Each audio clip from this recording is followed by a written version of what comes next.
After winning the Mr. Australia, I figured, I had a feel to just go to America and try and compete in America. If you wanted to make it outside of Australia, you had to do it all on your own.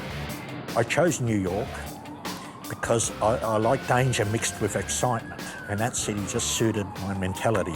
While I was there, I drove a cab for 9 months, and in between the cab, I decided to compete in a Dan Laurie Mr. New York contest, and I won Mr. New York's most muscular man.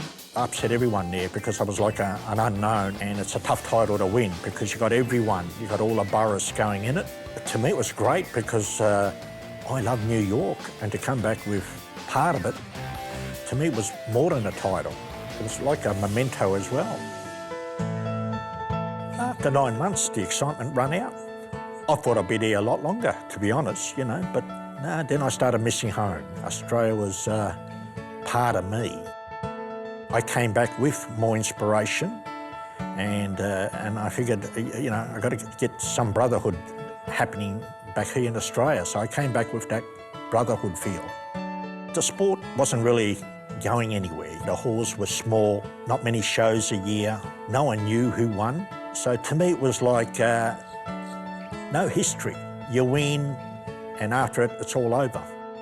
So I figured I'm going to try and do something about this. I was 22. I wanted to run a Mr. Melbourne. Back then, there wasn't many shows at all. There was only like a Mr. Victoria and a Mr. Australia in the state of Victoria, and the odd country show. And there was a lot of bodybuilders that are in shape all year round. I saw an opportunity to run a show, and I saw an opportunity to run it a little bit different. Not just make it a bodybuilding show, just make it a little bit more entertaining. The people that didn't want me to do it are the people running the shows back then, right? Yeah, they were all against me, everyone. But I had a lot of popularity amongst the fellow bodybuilders. It was a tremendous popularity I had, so much that I figured, they're enough. So I promoted Mr. Melbourne. I was so confident, I picked a big hall. I figured it'll make me work harder to fill it. It was a big move on my part, it's like, it was much bigger than going in a Mr. Australia contest because what it was stake is, my ego, if I went belly up, it'd be humiliating. I'm putting everything on the line. I had a vision of what I was going to do, I said, I'm going to give these bodybuilders something beyond a trophy. And you'll see photos, the first guy to win my Mr. Melbourne was Sammy Onidis, and he won a colour TV. A colour TV back then, it's like a car. It's like you're giving them a car, We gave gifts, vouchers, we gave all these prizes away, but all the bodybuilders loved it. And it turned out we filled the whole 1,300 seats. Well, it was a sellout.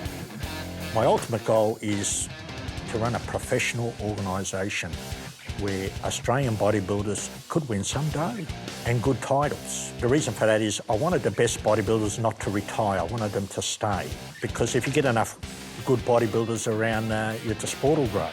I wanted to make the sport entertaining. I wanted mums and dads, to come and watch the show, people that had no interest in the sport whatsoever. And I figured the only way that'll work is to give each competitor a character, to make him an individual. And it was clear to me that it'll work. That's why I started Pacific Bodybuilding International. I didn't see myself as a 22-year-old, Somehow I saw myself as being around a lot longer. So none of that bothered me, I just thought that, there was something there. There was something there, no one was doing it, So age or immaturity or any of that didn't come into play. It was hard convincing, I will admit, my fellow co-promoters was hard, because they didn't quite see what I saw. Well, promoting, when you get a lot of people involved in your show and you give them the proper respect, they want to help you. You see, the gym owners are very important to promote the bodybuilder within the gym. You respect the gym owner will respect the bodybuilder and in turn support me. So I'd run the next show. Every gym owner in the country had complimentary seats to my show, and in return I'd say, could you look after the bodybuilders? They got value. I said to the gym owner, you get a guy that wins a Mr. Melbourne, he's a walking ad. Everywhere he goes, where do you train, mate? Where do you train? You know, and if you treat him with respect, he'll return a favour. To make a bodybuilder a star, you've got to give him recognition. And I think, how am I going to do it? And I figured the best way was to start a magazine. I started the Muscle Australia magazine with my brother Sammy. We both put in half the money in. And it was a lot of money back then because, you know, there's printing in Australia, you know. And the first issue was at my father's house. Bought a typewriter from a second-hand shop. I was the editor, I was the photographer, I was the writer. My brother Sammy was a writer. Everything was me and Sammy. I went to Gordon and Gotch, the distributor of the magazine, told them, if I start this magazine, would you distribute it? And they said, yes, there's no Australian magazine. Yes, we'll be happy to distribute it. I knew nothing about a magazine, so I pretty much put down what I thought. It was real layman's magazine, you know. I checked all our overseas magazines, learned how they did it and all, but my magazine was all original. I had this rule, no Americans on my cover, it's got to be all Australian. After the first 3 issues, the magazine lost money. After several issues, it became a hit. The magazine started to make some dough. Everyone was buying it. Our print runs were higher. So then I go, I could get some creativity going here. So then I started hiring the best photographers, and I said to the bodybuilder, you know, to make the bodybuilder like he's the gladiator and got all these women around him, you had to make him larger than life. After the 20th edition, it got so popular that America wanted it. A report came back, they liked the fact that the bodybuilders had all these girls around them. I had one with Keith Ellis on a motorbike, they loved that. Rough and tough, and there's Keith with this great, beautiful body, you know, coming out.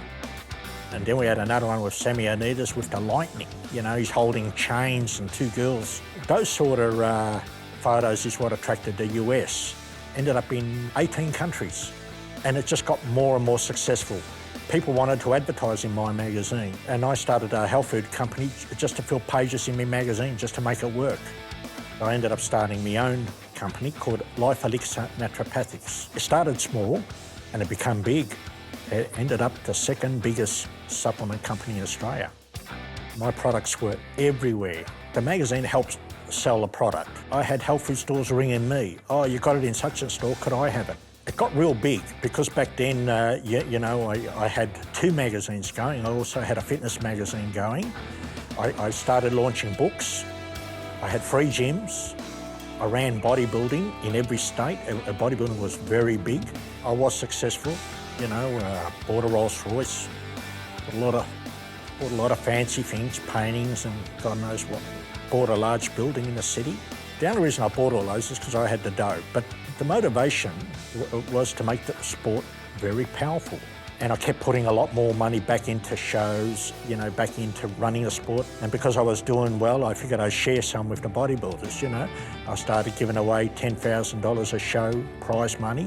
Back then, it bought you a third of a house. And on top of that, I'd started paying for complete teams overseas, you know, took teams overseas to represent Australia. Well, I've written 117 books. Many have been reprinted up to 6-7 times. A lot of those books sold well over 150,000, easily 8 bestsellers amongst them. The reason my books become a success, I've written it in a way where a 12-year-old could easily understand it. I only put in a book purely what's needed. I didn't dress the content up with just fancy words to make it look good. I pretty much got to the point on everything, and the people that bought my books learned straight away and they remember it and they'd quote it. So I figured, why not branch out? So where the Mind Power books came, it's a book of motivation. It's a book on how to embrace pain. You know, if you could embrace humiliation and embrace pain, it makes you better. You have the power to choose. It could make you stronger or weaker. I figured I could offer my readers, in layman's language, how to choose right. I figured, hey, take a gamble. If I get one dud, who cares? You know, I won't do another, right? So I figured I'd rub some of that Mind Power magic in the asthma, and I put it in layman's language, and the asthma was a success. We first print run, 25,000 sold out, and we got up to 3 print runs. Knew nothing, but I knew where to get the information. And I researched the world's best mind. I've written books on diabetes, high blood pressure, immune system, supercells, women's menopause. My wife goes, Now, you're brave doing that. And I figured I need a dud. I've got to see if I can get to a dud. This would have to be it. And it turned out it did all right.